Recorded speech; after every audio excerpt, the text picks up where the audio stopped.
جی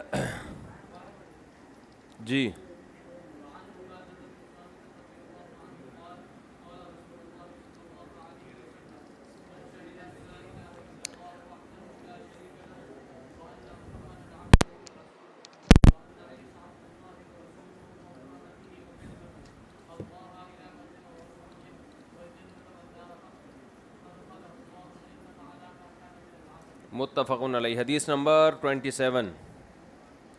حضرت عبادہ ابن صامت رضی اللہ عنہ سے روایت ہے کہ رسول اللہ صلی اللہ علیہ وسلم نے فرمایا، جو گواہی دے کہ اللہ کے سوا کوئی عبادت کے لائق نہیں، اکیلا ہے، اس کا کوئی شریک نہیں، اور محمد اس کے بندے اور اس کے رسول ہیں صلی اللہ علیہ وسلم، اور عیسیٰ اللہ کے بندے اور اس کے رسول ہیں، وابن امتہ، اور اللہ کی بندی کے بیٹے ہیں، یعنی حضرت مریم کے بیٹے ہیں، وکلمتہ القاہا الی مریم، اور اللہ کا وہ کلمہ ہے جو اس نے مریم کی طرف القاء کیا. مجازاً ان کو اللہ کا کلمہ کہا جاتا ہے کیونکہ ان کی پیدائش کلمہ کن کے ذریعے ہوئی ہے. وروح منہ، اور اللہ کی طرف سے روح ہے. روح بھی جان کو کہتے ہیں نا، تو یہ وہ جان ہے جو ڈائریکٹ اللہ کی طرف سے پڑی ہے بغیر باپ کے.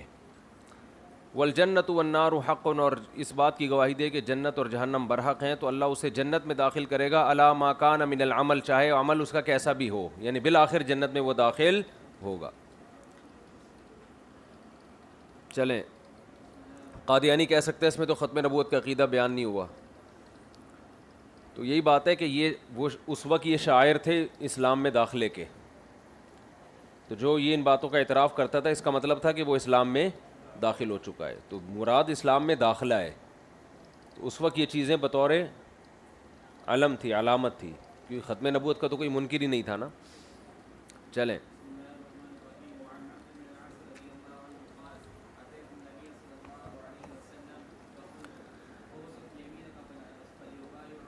فَلِأُبَايِعَكَ.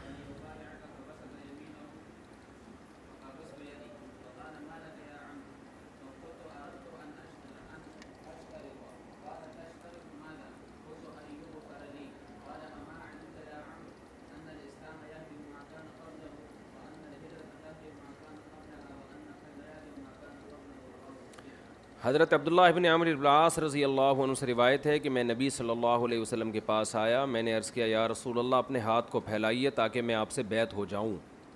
نبی نے اپنا دایاں ہاتھ آگے بڑھایا، میں نے اپنے ہاتھ کو کھینچ لیا پیچھے. فقال ما لک یا عمر، آپ صلی اللہ علیہ وسلم نے فرمایا، کیا ہوا تمہیں عمر؟ قلت اردت ان اشتری تھا، میں نے عرض کیا کہ میں چاہتا ہوں ایک شرط لگاؤں. میں بیعت سے پہلے کیا ہونی چاہیے؟ ایک شرط، اس شرط پہ بیعت کروں گا. فرمایا تشتری تو ماذا، وہ کیا شرط ہے؟ قلت ان یغفر لی، شرط یہ ہے کہ میں اس شرط پہ آپ سے بیعت ہوں گا، یعنی اسلام قبول کروں گا کہ میری مغفرت ہو پچھلے گناہوں کی. کتنا دیکھو حرص تھی ان کو، اپنے گناہوں کی معافی کی حرص کتنی تھی کہ میں اس شرط پہ آپ سے بیعت ہوں گا کہ پچھلے گناہ میرے اللہ معاف کرے. قال اما علمت یا عمر، آپ صلی اللہ علیہ وسلم فرمایا، عمر تم نہیں جانتے ان الاسلام یہدم ما کان قبلہ، جتنے پچھلے گناہ ہیں اسلام ان سب کو گرا دیتا ہے. ہدم یہدم کا معنی ہوتا ہے دیوار گرانا. تو یہاں ہدم کا لفظ اس سے استعمال کیا کہ اسلام سے پہلے گویا بڑی بڑی دیواریں کھڑی ہوں، اگر دیوار گرانا مشکل کام ہے تو اسلام ان گناہوں کو بھی ایسے گرا دیتا ہے جیسے کوئی بڑی بلڈنگ کو گرا کے آپ ختم کر دو، جس کا وجود دیکھنے میں بہت لگتا ہے، لیکن جب اسلام قبول کرو گے تو کلمہ توحید پر ایمان لاؤ گے تو وہ سارے بڑے بڑے چٹانیں جو تمہارے سر پر گناہوں کی رکھی ہوئی ہیں وہ سب اللہ گرا دے گا. وَأَنَّ الْهِجْرَةَ تَهْدِمُ مَا كَانَ قَبْلَهَا، اور ہجرت بھی اس سے پہلے جو گناہ ہیں ان کو معاف کرا دیتی ہے. وَأَنَّ الْحَجَّ يَهْدِمُ مَا كَانَ قَبْلَهُ، حج بھی پچھلے گناہوں کو معاف کر دیتا ہے. چلیں، والحدیثان المرویان عن ابی ہریرہ رضی اللہ عنہ قال، یہ دونوں حدیثیں حضرت ابو ہریرہ سے بھی مروی ہیں کہ اللہ تعالیٰ فرماتے ہیں انا اغنى الشرکاء عن الشرک. نہیں، دو حدیثیں اور ہیں جو حضرت ابو ہریرہ سے مروی ہیں. ایک حدیث اللہ تعالیٰ فرماتے ہیں انا اغنى الشرکاء عن الشرک، میں تمام لوگوں میں تمام شرکاء میں شرک سے سب سے زیادہ مستغنی ہوں. یعنی کسی کو بھی کسی کے ساتھ شریک کیا جائے تو وہ غنی ہوتا ہے نا، کوئی بھی شرکت برداشت نہیں کرتا. تو اس معاملے میں سب سے زیادہ غنی کون ہے؟ میں ہوں. یعنی میں سب سے زیادہ اس لائق ہوں کہ شرکت کو برداشت نہ کروں. والآخر الکبریاء ردائی، اور دوسری حدیث کیا ہے؟ الکبریاء ردائی، کہ نبی صلی اللہ علیہ وسلم نے فرمایا، اللہ تعالیٰ فرماتے ہیں الکبریاء ردائی، تکبر میری چادر ہے. کہتے ہیں سنذکرھا فی باب الریاء والکبر، ان حدیثوں کو ہم ریا اور کبر کے باب میں ذکر کریں گے انشاءاللہ تعالیٰ. الفصل الثانی، حدیث نمبر 49. جی آواز نہیں آ رہی، چلو یار اسپیڈ مارو اسپیڈ مارو. جی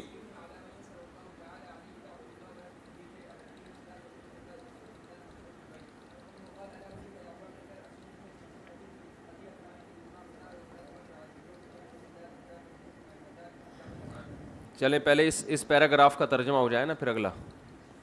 حضرت معاذ رضی اللہ عنہ فرماتے ہیں میں نے عرض کیا یا رسول اللہ اخبرنی بعملی یدخلنی الجنہ، مجھے وہ عمل بتائیں جو مجھے جنت میں داخل کر دے، ویباعدنی من النار، اور آگ سے دور کر دے. قال لقد سألت عن امر عظیم، نبی صلی اللہ علیہ وسلم فرماتے ہیں، نبی نے حضرت معاذ سے فرمایا تم نے بہت بڑی بات کے بارے میں پوچھا ہے.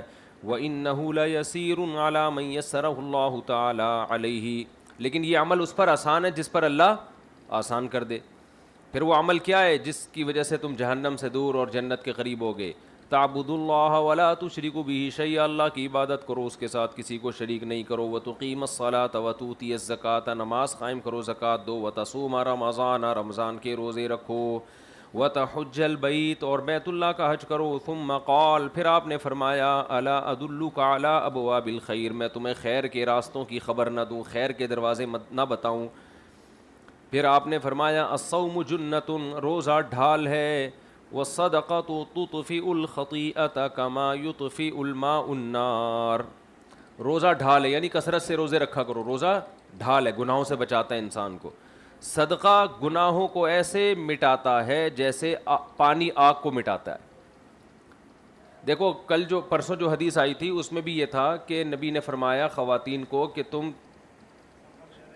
لعنت کرتی ہو، ٹھیک ہے نا، اور یہ کرتی ہو جس کے جہنم میں جاؤ گی. تو اس کی حدیث کا شروع کیا تھا تصدقنا، صدقہ کیا کرو. تو اس سے پتہ چلتا ہے کہ اگر بالفرض کوئی گناہ نہیں چھوٹ رہا، گناہ سے تو اصل توبہ کرنا ہی ہے، تو ساتھ ساتھ صدقہ بھی کرتا رہے انسان. جیسے گناہ اللہ کے غضب کو جوش میں لاتا ہے، صدقہ اللہ کے غضب کو ٹھنڈا کرتا ہے. کتنی زبردست حدیث ہے کہ صدقہ گناہ کو ایسے بجھاتا ہے، اطفاء یطفئ کا معنی بجھانا، جیسے پانی آگ کو بجھاتا ہے. تو کسی غریب مسکین کو اللہ کے لیے کھلا دیا کرو، تو اس سے اللہ کا غضب کیا ہوتا ہے؟ ٹھنڈا. اور یہ بہترین نسخہ ہے گناہ چھوڑنے کا بھی. جب گناہ ہو صدقہ کیا، اس سے کیا ہوگا کہ سزا بھی ملے گی تو گناہ چھوڑنے کی توفیق بھی ملے گی اس سے. چلو بھائی، اسی طرح آپ نے فرمایا وصلاۃ الرجل فی جوف اللیل، اسی طرح رات کے آخری حصے میں نماز پڑھنا، یہ بھی گناہوں کو مٹاتا ہے، یہ بھی خیر کے ابواب میں سے ایک. تو تین کام ہم سب مسلمانوں کو کرنے چاہیے فرض نماز کے علاوہ. نمبر 1 نفلی روزے، نمبر 2 صدقہ اور خیرات، نمبر 3 رات کے آخری حصے میں نماز. اور یہ تینوں کام مارکیٹ سے کیا چل رہے ہیں؟ شارٹ چل رہے ہیں. چلو بھائی، ثم تعالیٰ، پھر اللہ کے نبی نے آیت تلاوت کی تھا تجافا جنوبہم عن المضاجع حتی بلغ یعملون. قرآن کی آیت کیا سورہ سجدہ کی؟ تتجافا جنوبہم عن المضاجع یدعون ربہم خوفا وطمعا ومما رزقناہم ینفقون، یعنی یہ تہجد بھی پڑھتے ہیں اور دن میں ہمارے راہ میں خرچ بھی کرتے ہیں. چلیں ہاں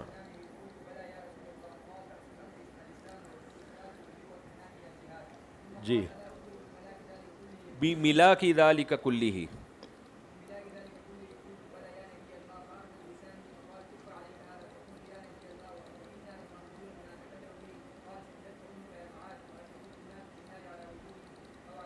او قال علی مناخرہم، یہ جب بھی حدیث میں او آیا کرے تو قالا یہاں پڑھا کریں. او قالا یعنی راوی نے کہا کہ یا تو نبی نے یوں فرمایا یا نبی نے یوں فرمایا. وہ ابن ماجہ نہیں، وابن ماجہ. رواہ احمد والترمذی، عربی میں یا مشدد ہوتا ہے نسبت کا، ترمذی نہیں ہوتا عربی میں، ترمذی. اردو جب بولیں گے تو ترمذی، عربی بولیں گے تو ترمذی. رواہ احمد والترمذی وابن ماجہ. پھر نبی نے فرمایا الا ادلک برأس الامر وعمودہ وذروۃ سنامہ، میں تمہیں اس معاملے کی بنیاد نہ بتاؤں؟ رأس الامر کا اردو میں بنیاد ترجمہ ہوگا نا، ویسے تو رأس سر کو کہتے ہیں، یعنی اسلام کی جو بنیاد اور اس کا ستون اور اس کے کوہان کی بلندی، یعنی اگر تم اسلام کے بہت اعلیٰ درجات تک پہنچنا چاہتے ہو تو میں وہ تمہیں بتاؤں؟ قلت بلا یا رسول اللہ، میں نے عرض کیا ضرور یا رسول اللہ۔ فرمایا رأس الامر الاسلام، امر سے مراد دین ہے، دین کا جو کی بنیاد ہے وہ کیا ہے؟ اسلام، یعنی دین کہتے ہیں طریقہ حیات کو، طریقہ حیات کا جو مین ہے وہ کیا ہونا چاہیے؟ اسلام ہونا چاہیے، یعنی آپ کا جو بیسک طریقہ حیات زندگی گزارنے کا ہو وہ کیا ہونا چاہیے؟ اسلام۔ وعمودہ الصلاۃ، اس کا ایک ستون کیا ہے؟ نماز ہے۔ وذروۃ سنامہ الجہاد، اور اس کے کوہان کی بلندی جہاد میں ہے۔ ظاہر اسلام کو ترقی کس سے ملتی ہے؟ جہاد سے ملتی۔ ثم قال الا اخبرک بملاک ذلک کلہ، پھر آپ صلی اللہ علیہ وسلم فرمایا میں تمہیں ان سب چیزوں کا خلاصہ نہ بتا دوں، یعنی یہ کی نہ بتا دوں جو تمہارے ہاتھ میں ہوگی تو سب چیزوں پر عمل ہو جائے گا؟ قلت بلا، میں نے عرض کیا ضرور یا نبی اللہ۔ فاخذ بلسانہ، آپ صلی اللہ علیہ وسلم نے اپنی زبان کو پکڑا، پھر فرمایا کف علیک ھذا، اپنے اوپر اس زبان کو روک لو، زبان کو غلط استعمال مت ہونے دو۔ فقلت یا نبی اللہ وانا لمؤاخذون بما نتکلم به، میں نے عرض کیا یا رسول اللہ کیا ہم جو کچھ بولتے ہیں قیامت میں اس پر بھی ہمارا مواخذہ ہوگا؟ یعنی صرف عمل پر ہوگا کہ زبان سے جو بات کرتے ہیں اس پہ بھی؟ تو آپ نے فرمایا ثقیلت کا امو کا یا معاذ، اے معاذ تجھے تیری ماں گم کرے۔ یہ اصل میں تو بددعائیہ کلمہ ہوتا تھا پہلے۔ ثقیلت کا یعنی بچہ جب گم ہو جاتا ہے نا ماں کا، تو ماں کیسے روتی ہے اور کیسے تڑپتی ہے نا، مرنے پر اتنا نہیں ہوتا جتنا گم ہونے پر ہوتا ہے۔ تو تیری ماں تجھے گم پائے، لیکن یہ بعد میں محاورہ بن گیا کسی کو بھی تنبیہ کے لیے۔ کچھ گالی تو نہیں ہے یہ، لیکن میں ایک مثال کے لیے سمجھا رہا ہوں۔ ہمارے معاشرے میں بھی کچھ گالیاں ایسی ہیں جن کی حقیقت مراد نہیں ہوتی، بلکہ وہ محاوروں کا حصہ بن گئی ہیں۔ اب آپ کسی کو کہتے ہیں الو کے پٹھے، تو یہ تھوڑی کہ ڈکشنری میں الو کا مطلب الگ دیکھے گا، پٹھے کا مطلب الگ دیکھے گا، بولے کہ اس سے میرے باپ کو کیا کہا ہے؟ الو کا ہے۔ تو یہ نہیں ہوتا، یہ ویسے ہی ہوتا ہے، بعض دفعہ محبت میں بھی کہہ دیا جاتا ہے۔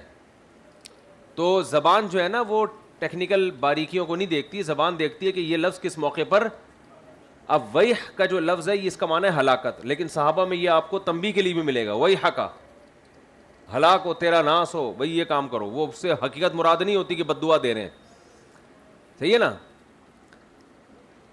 تو یہ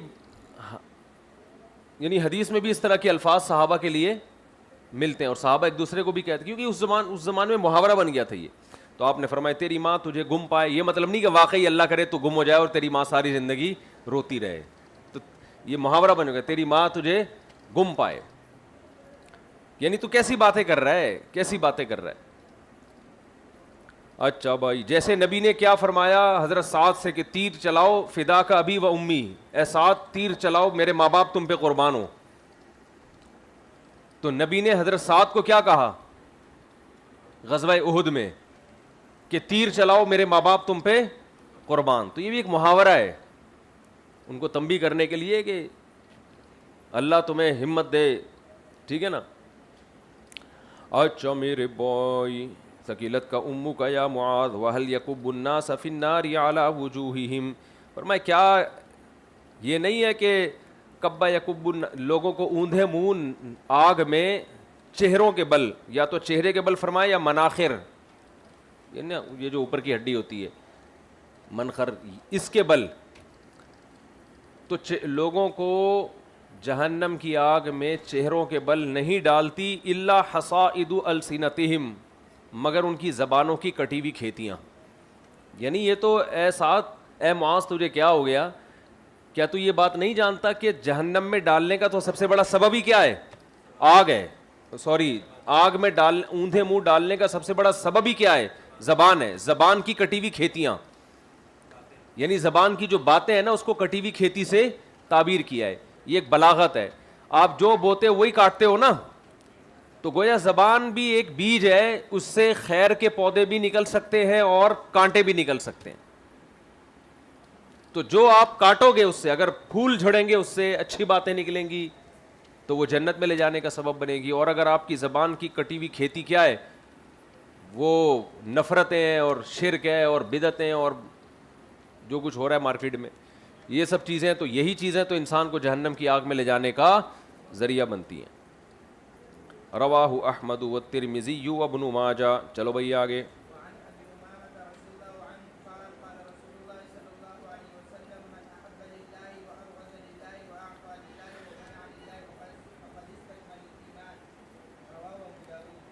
عن ابی امامۃ رضی اللہ عنہ، حدیث نمبر 30، حضرت ابو امامہ سے مروی ہے کہ رسول اللہ صلی اللہ علیہ وسلم نے ارشاد فرمایا، جو من احب للہ، جو محبت کرے اللہ کے لیے، وابغض للہ، جو بغض رکھے اللہ کے لیے، یعنی کسی سے محبت بھی اللہ کو خوش کرنے کے لیے اور کسی سے نفرت بھی اللہ کو خوش کرنے کے لیے، واعطى للہ، اللہ ہی کے لیے جب دیتا ہے کسی کو دیتا ہے، اپنا مفاد نہیں ہے، ومنع للہ، اور اگر کسی کو نہیں دیتا تو کس کے لیے؟ اللہ کے لیے. بعض دفعہ لوگ گناہ کے لیے چندہ مانگ رہے ہوتے ہیں آپ سے، صحیح ہے نا، تو وہاں نہیں بھی دینا کس کے لیے؟ اللہ کے لیے. ہاتھ روکنا بھی بعض دفعہ مستحق ہوتا ہے، لیکن آپ کو پتہ ہے میں دوں گا تو جس کا خرچہ مجھ پہ واجب ہے وہ رہ جائے گا.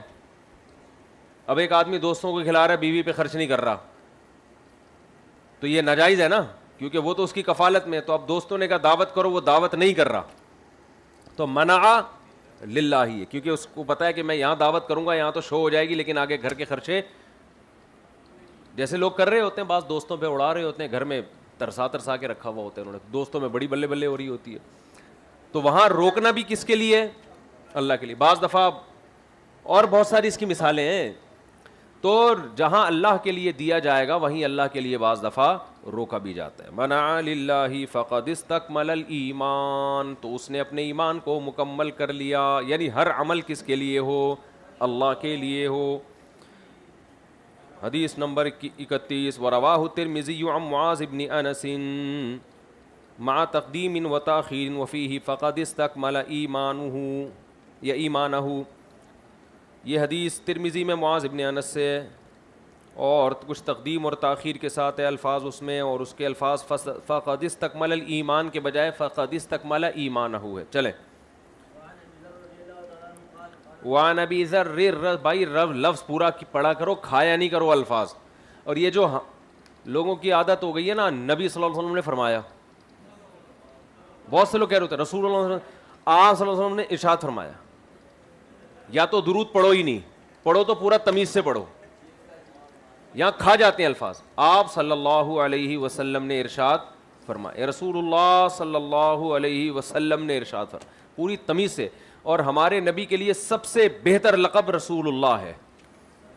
لوگ مختلف لقب لگاتے ہیں، سرور کونین نے فرمایا، حضور پر نور نے فرمایا، شاہد و عالم، یہ سب ٹھیک ہیں، کوئی حرج نہیں ہے اس میں، سب القاب ہیں آپ کے. رسالت مآب نے فرمایا، لیکن ہمارے نبی کے لیے جو سب سے بہترین لقب ہے کیا ہے؟ رسول اللہ. یہ بہت بڑا لقب ہے کہ اللہ کے سفیر، اس سے بڑا کوئی مقام نہیں ہو سکتا. باقی بھی ٹھیک ہے، فتوے نہ لگانا شروع کر دیں. تو رسول اللہ، صحابہ بھی دیکھو، نبی اللہ، رسول اللہ، یہ الفاظ استعمال کرتے تھے. قرآن میں بھی ہے، قرآن میں بھی ہے. چلو.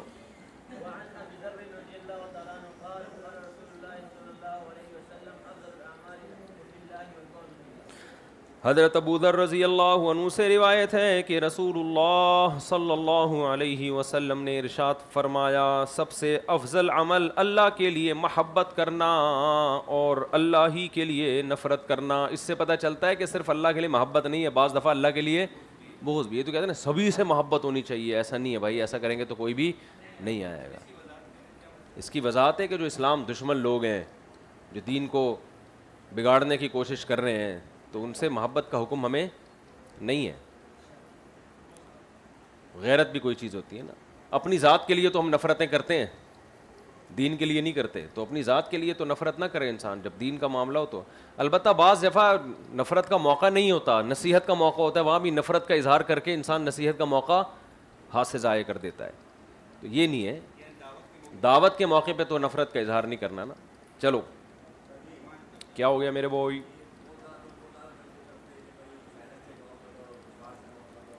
نہیں کفار سے محبت، جو اسلام دشمن ہے ان سے تو محبت نہیں ہے نا.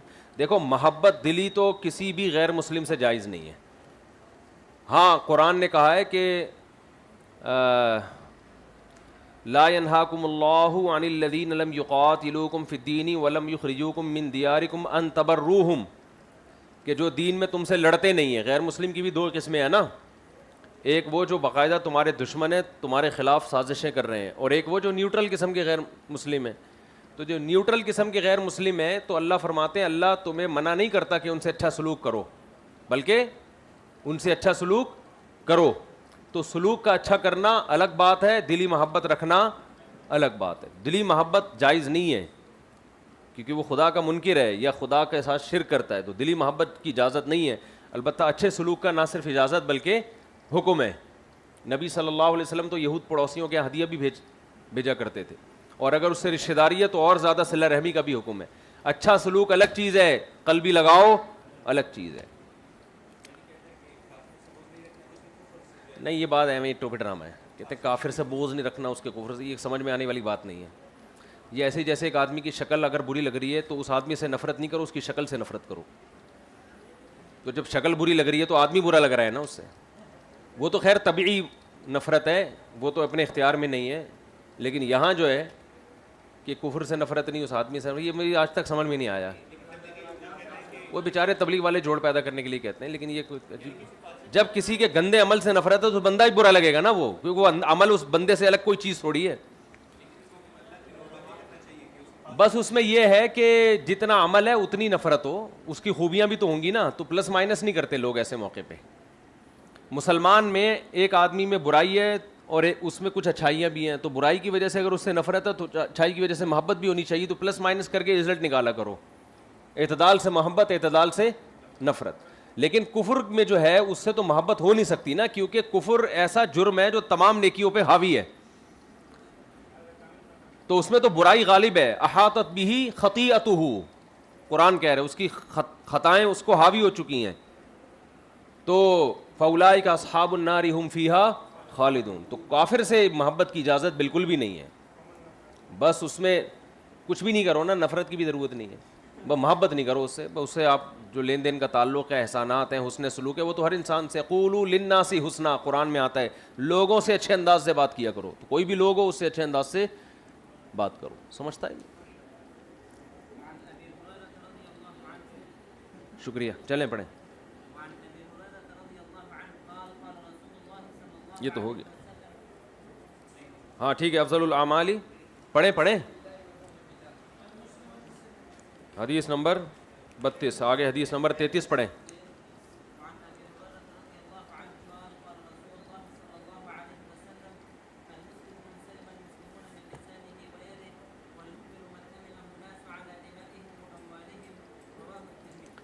عن ابی ہریرہ رضی اللہ عنہ قال قال رسول اللہ صلی اللہ علیہ وسلم، نبی نے فرمایا المسلم من سلم المسلمون من لسانہ ویدہ، مسلمان وہ ہے کہ دوسرے مسلمان اس کی زبان اور ہاتھ کے شر سے محفوظ رہیں.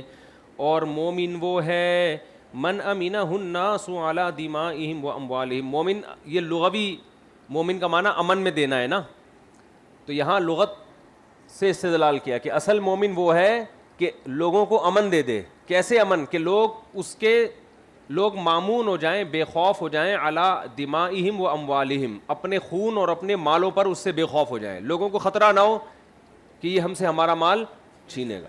اچھا اس میں وہ بھی داخل ہے کہ بعض لوگ اپنی جیب میں کتنے پیسے ہیں بتاتے ہوئے ڈرتے ہیں، کتنا دولت ہے بتاتے ہوئے ڈرتے ہیں. وجہ اس کی ہے کہ سامنے والا مانگ لیتا ہے. آج کل لوگ دولت کیوں چھپاتے ہیں؟ آپ کسی کو بتا دو نا کہ میرے پاس اتنے پیسے ہیں، 6 آدمی کا لائن لگا کے آپ کے گھر کے باہر کھڑے ہوئے ہوں گے. سب نے ایران توران شروع ہوئے، میرا یہ بچہ مر گیا، میرا بچہ مرنے والا ہے، میری بیوی بھاگ گئی، میری بیوی بھاگ نہیں رہی، میرے یہ مسئلہ ہے، میرے یہ مسئلہ ہے، میرے یہ مسئلہ ہے، میرے یہ مسئلہ ہے. تو لوگوں کی جیب میں جو کچھ ہے آپ غنی ہو جاؤ، آپ بولو یہ اس کے لیے، یہ میرے لیے نہیں ہے. یہ اللہ کا میرے اوپر فضل ہے، شو مارزی نہیں کر رہا ہے، کہ اللہ کا فضل ہے کہ بڑے بڑے کروڑ پتی تاجر مجھے اپنی دولت بتاتے ہوئے ڈرتے نہیں ہیں، ہچکچاتے نہیں ہیں. ان کو پتہ ہے یہ چندہ نہیں مانگے گا. صحیح ہے نا؟ ورنہ ڈرتے ہیں بعض دفعہ تاجر لوگ، بتا دیا تو پھر آگے وہ آ جائیں گے اگلے دن کہ یار وہ ہم نے سینٹر کھولا ہے اس کے لیے یہ چاہیے فلانا چاہیے یہ چاہیے, مجھے پیسے چاہیے, میں کل دے دوں گا, میں پرسوں دے دوں گا. لوگ بیوی کو نہیں بتاتے پروگرام کیا, ہاں پروگرام کے لیے پیسے چاہیے, تو لوگ ڈرتے ہیں, لوگ کہتے ہیں جو خود کرنا ہوگا ہم کر دیں گے, بتاؤ نہیں. لیکن آپ اپنے آپ کو ایسا بناؤ کہ کوئی بھی آدمی آپ کے سامنے اپنی دولت کا اظہار کرتے ہوئے ہچکچاہٹ محسوس نہ کرے, اسے پتہ ہے یہ اس کے لیے وہ پیسے پتھر ہیں. اور خصوصی چندے نہ مانگو, چندہ جب مانگنا ہو مجمع میں, یہ نہیں کہ وہ جو ستار بھائی بیٹھے ہوئے خاص طور پر ان کے لیے. میں ہمارے ایک مسجد ہے جاننے والوں میں, وہ باقاعدہ ان کو پورے محلوں کے سیٹھوں کا پتہ ہے, جب وہ جمعہ پڑھنے کے لیے آتے ہیں تو وہ بتاتے ہیں ہاں جی آپ کتنے دے رہے ہیں پیسے. وہ لوگ مروت میں آتے ہیں, شرم میں آ کے دے رہے ہوتے ہیں, مجمع کے سامنے کہہ رہے ہوتے ہیں آپ بتائیں آپ کتنے دیں گے. ان کو پتہ ہوتا ہے یہ بڑا روکھڑے والا آدمی ہے. تو بہت سے لوگوں نے وہاں مسجد میں مسجد تو ان کی بن گئی بڑی ٹائٹ, لیکن بہت سے لوگوں نے نماز پڑھنا چھوڑ دی وہاں. تو عزت پہلی چیز ہے, باقی سب چیزیں بات. ہاں کسی سے بہت زیادہ بے تکلفی ہو جائے, دوستی یاری کی طرح بہت بے تکلفی ہو جائے, پھر تو آدمی گن پوائنٹ پہ بھی لے لیتا ہے. وہ تو پتہ یہ معیار کیا ہے کہ بے تکلفی ہے یا نہیں ہے, مانگتے ہوئے ذلت محسوس نہ ہو. جس سے بے تکلفی ہوتی ہے نا, انسان اس سے مانگتے ہوئے ذلت محسوس نہیں کرتا. سمجھتے ہو؟ جیسے دوست ہوتے ہیں, یار آج تو کھلا, یار چاں پہ کھلا دے, یار آج کھلا دے, یار نہاری بھی کھلا بھی دیا کر, تو اس میں ذلت نہیں ہوتی. لیکن اس میں بھی اس آدمی کی ذلت نہ ہونے کا اعتبار ہے جس کی عزت بھی ہو. بعض لوگ اتنے ذلیل ہو چکے ہوتے ہیں ان کو کسی چیز میں ذلت محسوس نہیں ہوتی.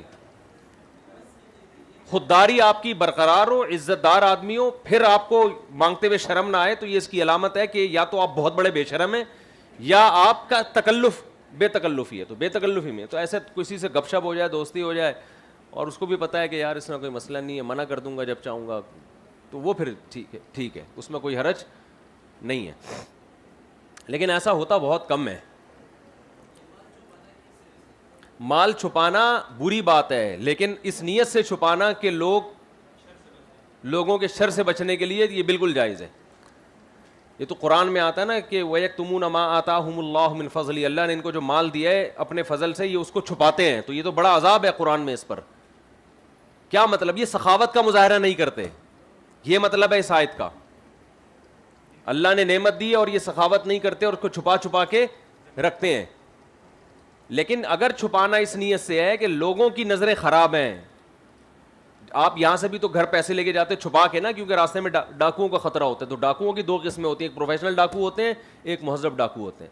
پروفیشنل تو بندوق لا کے جیب سے نکال کے لے جائے گا, جو مہذب ڈاکو ہے وہ آ کے آپ کو اتنے دکھڑے سنائے گا, اتنے غم سنائے گا کہ آپ ویسے ہی اس کے گلے لگ بولے کہ یہ سب تو ہی لے لے, بعد میں پتہ چلے گا فراڈی ہے.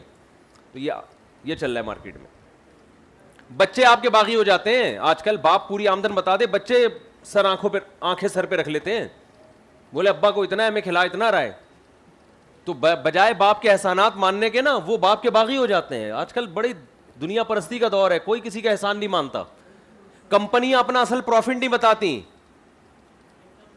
ملازمین جو انکم ٹیکس گیا ایک طرف, ملازمین کہتے ہیں ہماری تنخواہیں ڈبل کرو جب تم اتنا کما رہے ہو, حالانکہ وہ کمپنی جتنا بھی کمائے اس کا ملازم کی اس سے کیا تعلق ہے؟ ایک اصولی بات ہے نا. کیا خیال ہے بھائی؟ جتنی تنخواہ کا عرف میں رواج ہے وہ آپ کو ملے گی. اب کما رہی ہے تو وہ اس کا اپنا بزنس ہے.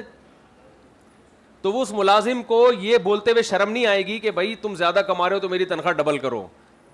وہ اس پہ تانا دے گا کہ تم چھپا کیوں رہے ہو. وہ چھپا تمہارے جیسے نالائقوں کی وجہ سے رہا ہے. تبھی دنیا میں اصول ہے, کوئی کمپنی اپنا اصل پروفٹ نہیں بتاتی, ملازمین باغی ہو جاتے ہیں. کہہ رہی ہے کہ بھائی اللہ نے دیا ہے تو ویسے لوگوں پہ ہاتھ خرچ کرو, لیکن وہ اس کا اپنا عمل ہے نا, اس میں لوگ تھوڑی اس سے مطالبہ کر سکتے ہیں. تو اس لیے یہ دور ایسا دور ہے. تو ہمیں بھی کچھ تجربے ہوئے ہیں. آپ کچھ پیسے آگے بتا دو, لوگ گھسوٹ کے لے جائیں گے. بہنوں کو جب وراثت ملتی ہے نا, عورتیں کمزور ہوتی ہیں تو سارے خاندان والے قرضہ مانگنے آ جاتے ہیں ان سے, اور وہ سب عورتوں کے ساتھ یہی ہوتا ہے, ہاتھ میں ان کے کخ بھی نہیں آتا. بھائی خود لے لیتے ہیں ان سے کاروبار کے نام پہ. تو میں تو عورتوں کو بھی کہتا ہوں تمہیں وراثت ملی چھپا دو, بولو او ہو ڈاکو لے گیا یار, ورنہ یہ محفوظ نہیں رہے گا. بتا دوں میں, جب عورتوں کو اول تو وراثت ہمارے یہاں ملتی نہیں ہے, بہت سے علاقوں میں مل جائے تو فوراً بولو وہ چوری ہو گئے, ورنہ بھائی لے لے گا. کاروبار کے نام پہ, خرچوں کے نام پہ, یہ سب ڈرامے چل رہے ہیں. مولوی کھا جاتے ہیں یار, باقیوں کو چھوڑو, سب دینداری کے نام پہ کہ میں کاروبار میں لگاؤں گا. پیسہ ایسی چیز ہے میرے ماموں, یاد رکھو, اس میں داڑھی پگڑی ٹوپی خانقاہ بزرگ سب برابر ہیں. بہت کم آٹے میں نمک کے برابر لوگ ہیں جو پیسے کے معاملے میں ایک نمبر ہیں, جن کے دل میں لالچ نہیں ہے کہ اس کا ہے تو اس کا ہے, ہمیں کیا کرنا اس سے. بیوی کے پاس سونا ہوگا, میاں کھا جائے گا کاروبار کے نام پہ. تم کیا کہہ رہے ہو, کس زمانے میں رہتے ہو. شوہر بھی کھا جاتا ہے. تو یہ سب ڈرامے چل رہے ہیں مارکیٹ میں. اس لیے اپنی پینٹ میں جو پیسے رکھے ہوئے, تم لوگ تو پینٹ پہنتے نہیں ہو, لیکن اگر شلوار میں پیسے رکھے ہوئے اپنے رکھے ہوئے تو چھپا دو اس کو. باقی سخاوت کرنی ہے کسی اور طریقے سے, ویسے کھلاتے رہو. سمجھتا نہیں ہے نا بات کو, جب نہیں پڑے گا رات کو تو کیسے سمجھے گا بات. چلو ہاں, کچھ لوگ ایسے ہوتے ہیں جن کو آپ بتا دو تو کوئی, لیکن وہ بہت مشکل سے ایسے لوگوں کو تلاش کیا جاتا ہے, ورنہ لالچ کا دور ہے, فوراً نظر جائے گی آپ کی جیب. پھر آپ وہ منع بھی نہیں کر سکتے. آپ وہ جب آئے گا نا پیسے لینے, مجھے اتنے پیسے چاہیے, آپ کہو گے یار میں کیسے, میرے تو ابھی تو بول رہے تھے اللہ نے, اللہ کا دیا میرے پاس بہت کچھ ہے تو دیکھ کیوں نہیں رہے. اور اللہ کا معاملہ ایسا ہے کہ جو جتنا استغنا برتتا ہے اس کے پاس دولت ٹکر مار مار کے دروازے پھاڑ پھاڑ کے آتی ہے. اللہ کا معاملہ کچھ اس طرح ہے. میں آپ کو بتاؤں, آپ لوگوں سے استغنا برتو نا, لوگ خود آئیں گے آپ کو پیسے دیں گے, یار کاروبار میں ڈال دو, ہم سے پیسے لے لو. جس دن آپ نے لوگوں سے کہا یار آپ آئے تھے نا میرے پاس پچھلے مہینے کے کاروبار کے لیے, آپ پیسے دینا چاہتے تھے, تو اس وقت تو ضرورت نہیں تھی, اب دے دو, وہ نہیں دے گا آپ کو. تجربہ کر کے دیکھ لو. جب خود آپ نے زبان ہلا لی نہیں دے گا وہ. اور آپ استغنا برتو گے, لوگ آ کے آپ کو پیسے پکڑائیں گے کہ یار ہم سے بھی پیسے لے لو. سمجھتے ہو بات کو؟ کیا بول رہا ہے, کیا کہہ رہا ہے یہ؟ استغنا کیسے شروع, تمہاری جیب میں ہے کیا؟ یہ استغنا کی تقریر آپ کے بلی پر تھوڑی ہو رہی ہے یار. اس کو یہ بیچارہ خام خام ہے, جیبیں نکالو اپنی. ابے کیا ہے اشارہ ہے یار, حسن کی نرگسیت. چلو سے مذاق کر رہا ہوں. یہ اگر بالفرض پیسے ویسے آ جائیں تو, ابھی تو آپ, چلو مذاق کر رہا ہوں یار بیچارہ. چلو آگے, ایک دم جوش میں آگے. استغنا, مجھے لگا ابھی بلینک چیک نکال کے دے گا استاد جی, یہ لو, کیا یاد کرو گے. چلو آگے.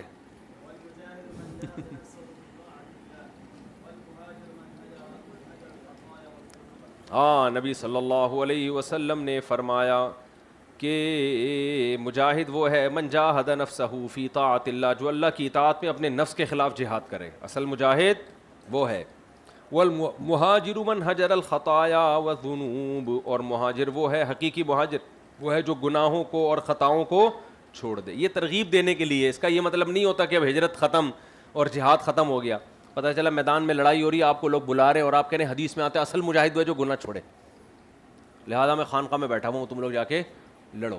تو یہ مطلب نہیں ہے, مطلب کہ جہاد کی روح ہی ہے. باقی جب لڑنا فرض ہوگا تو وہ تو جانا پڑے گا آپ کو. اپنے نفس سے جہاد, اپنے آپ سے لڑے انسان. نفس کہہ رہا ہے کہ یہ گناہ کرو, آپ اپنے آپ سے لڑو, بولو نہیں کرنے دوں گا میں.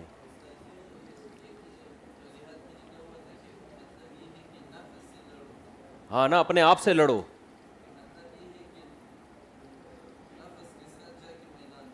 نہیں یہ مطلب نہیں, یہ حدیث کی منشا کے خلاف ہے. آگے والمہاجر من حجر الخطایا, جہاد بن نفس. ہاں تو جہاد بن نفس کا مطلب وہ جو ہے نا یجاہدون باموالہم وانفسہم, اس کا تو یہی مطلب ہے کہ مال کے ساتھ بھی جاتے ہیں اور اپنی جان کو بھی لے کے جاتے ہیں. لیکن حدیث کا یہ مطلب نہیں ہے. یہاں حدیث کا مطلب ہے کہ وہ گناہوں سے بچتے ہیں. چلو بھائی, چلو بھائی. ہاں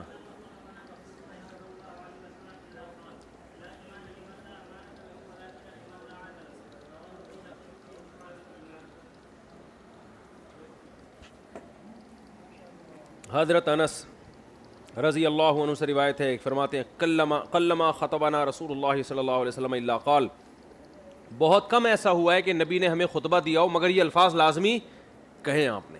یعنی ہمیشہ یہ الفاظ خطبے میں کہتے تھے, لا ایمان لمن لا امانت لہ, اس کا کوئی ایمان نہیں ہے جس میں امانت نہیں ہے. یہ کتنی زبردست حدیث ہے یار. اور آج دیکھو سب سے زیادہ بے ایمان کون ہے؟ مسلمان مشہور ہیں.